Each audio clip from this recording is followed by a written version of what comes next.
Before I start the video, I would like to give a massive shout out to my Patreons who have been supporting my channel.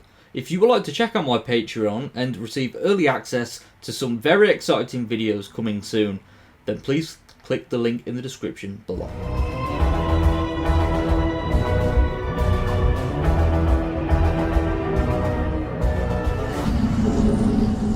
Well, hello everyone and welcome back to the Nerd Den here once again, and in today's video, one of the many, I am going to be talking about the plot and explaining the ending for the Wild Blue Yonder. It's going to be a brief summary of everything that went down because, blimey, I said this in my initial reaction, but I am so glad this wasn't just the cameo fest that people were expecting, because, yeah, this episode was such a surprise, and for me, again, I mentioned this in my initial reaction, but this reminded me a lot of Midnight in Heaven Sent, because those episodes were very character driven, they were very claustrophobic, and there were a lot of things going on without a lot of things going on.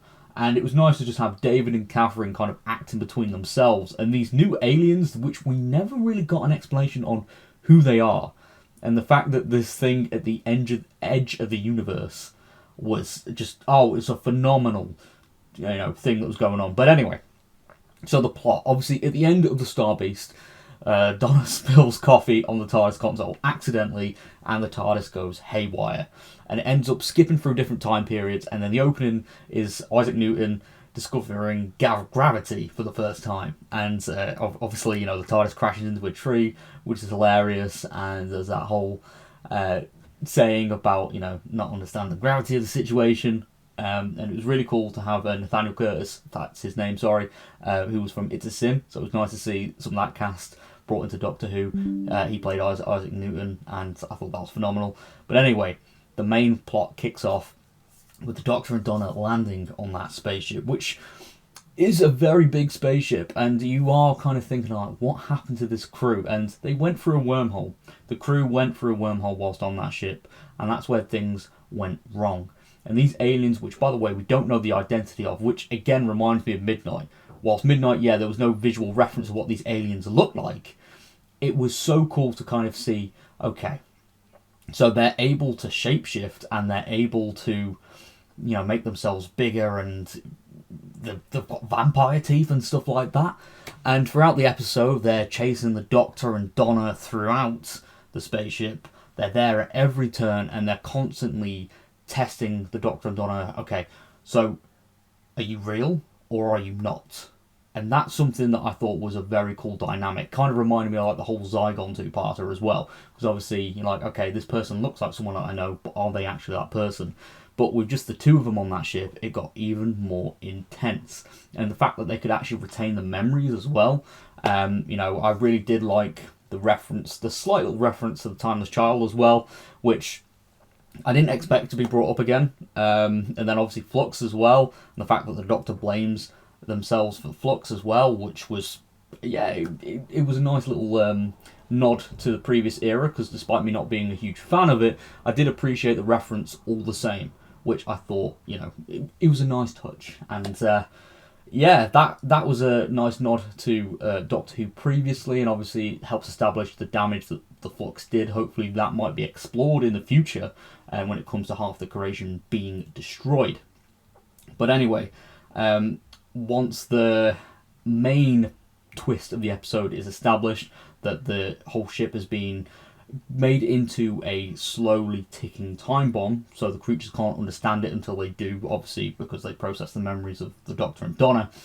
The TARDIS is able to reappear thanks to the hostile threat about to be eliminated, and there was that heart-stopping moment where we all probably thought that Donna was going to be left behind because the Doctor picked up the wrong Donna, and it was all because the alien copy of Donna was able to, throughout the episode, kind of build themselves up to take over a body, or taking over a physical image, and it was, as the Doctor said, like 99% accurate, except for like the slight difference with the wrists or something, which I thought was blimey. I actually thought then, even though I knew Donna was in the giggle, I was like, hang on a minute, are they going to do a twist where the Donna in the giggle is an alien?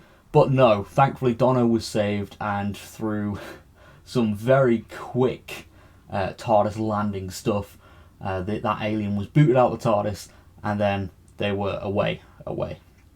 But it was established in the episode that whilst Donna became the Dr. Donna in the Starbeast, she did get a brief catch-up on all the events that happened in the 15 years that from when she last saw the Doctor. So, yeah, she knew about the Flux, she knew about the Time of the Shell, she probably knew about stuff like the 11th Doctor and the 12th Doctor and all the stuff that happened in their eras and the 13th Doctor, and I just thought that was, a really cool nod, that, the fact that the 10th Doctor and the 14th Doctor are very different. But anyway, things do heat up, quite literally, when they land back on Earth 2 days later, and there is a lovely, lovely person that is waiting for them outside the TARDIS. And yes, Bernard Cribbins returned as Wilf, which I wasn't expecting to see him until the next episode, but the fact he was there waiting for his granddaughter and his oldest friend to return was such a loving nod, and it was so glad to see him there, because Wilf,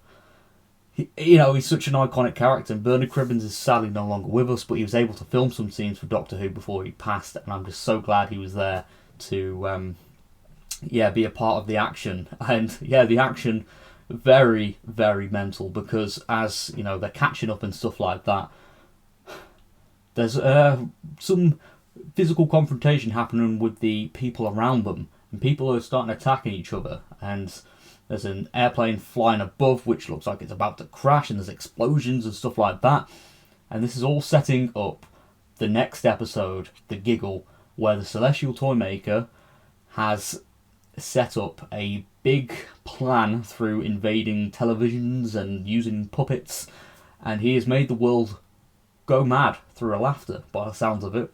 And I don't think this episode is going to be funny, because I think we are in for a treat. It's going to be insane. Neil Patrick Harris is back. Well, I say he's back, no, he's bringing back the Toymaker, and he is behind all the rioting and stuff like that. And I've got to go now, because I've just realised, yes, I need to analyse the next time trailer, because things are really heating up for Doctor Who. But this is my explanation to everything that kind of went on. Main emphasis on the ending, because it does really set up the next episode, and Bernard Cribbins is returning one more time, and I'm so glad he was able to do so. So take care, love you all, and peace, and be sure to subscribe, because I really want to reach 6,000 subscribers by the end of the year. Anyway, take care, love you all, and bye for now.